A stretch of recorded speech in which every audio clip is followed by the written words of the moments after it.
আমরা এই পর্যায়ে শুনবো, কিন্তু একটি প্রশ্ন নিচ্ছি। দর্শক প্রশ্ন এসেছে, ছোট বাচ্চাদের মসজিদে নামাজে নিয়ে যাওয়ার বিধান কি? আসলে আমরা অনেক সময় এমন ছোট বাচ্চাদেরকে মসজিদে নিয়ে যাই যারা মসজিদে বিভিন্ন উচ্চ বাক্যে কথা বলে, বা বাচ্চাদের অভ্যাস তো আসলে একটু চিল্লাপাল্লা করা, হাসি ঠাট্টা করে, এগুলো করে।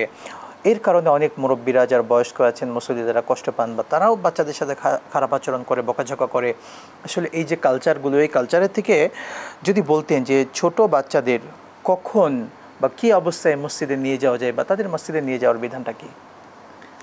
মাশাআল্লাহ, এটি তো এত গুরুত্বপূর্ণ একটি প্রশ্ন এবং কমন প্রশ্ন। এখন এটি সকলেই করে থাকেন এই প্রশ্নটি, যে মসজিদে শিশুদের যাওয়ার বিধানটা কি।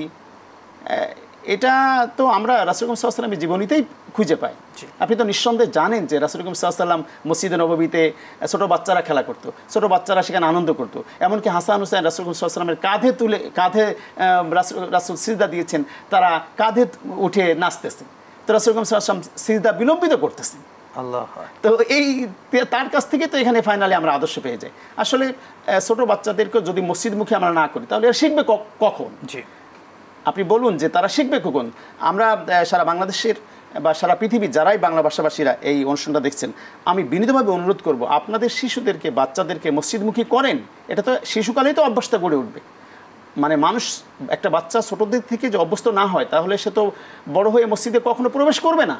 এই জন্য তবে এটার বিপরীতে একটু কথা থেকে যায় যে অতি ছোট, একেবারে ছোট বাচ্চা, আমরা কিন্তু হাদিসে সেই ভাষাটা বলতে পারি, মুরু আওলাদাকুম বিসসালাহ। এটা একটা বিখ্যাত হাদিস। 7 বছর বয়স যদি হয়ে যায়, এই পর্যায় থেকে আমরা তাকে আস্তে আস্তে পাঠাবো। এটি অবশ্যই একটা বিখ্যাত হাদিস, যে তিনি বয়স উল্লেখ করে বলেছেন যে মুরু আওলাদাকুম বিসসালাতি ওহুম বিসাবঈ সিনিন, যে 7 বছর যখন বয়স হয়ে যাবে, তখন যেহেতু তার নির্দেশনা দাও, এই নির্দেশনা তো এই হাদিসকে ফলো করলেই আমরা পেয়ে যাই যে আমরা যখন 7 বছর হবে, তখনই আমরা বাচ্চাদেরকে আস্তে আস্তে মসজিদমুখী করব।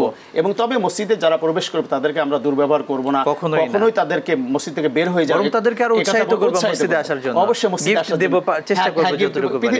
আমি এখনো পর্যন্ত, আপনি যতবার মক্কা মদিনায় দেখবেন যে অসংখ্য শিশুরা কিন্তু মক্কা মদিনায়, মদিনার ভিতরে তো মসজিদের ভিতরে অনেক ছাত্ররা 24 ঘন্টা খেলা করে মসজিদের মাদ্রাসায়, সেখানে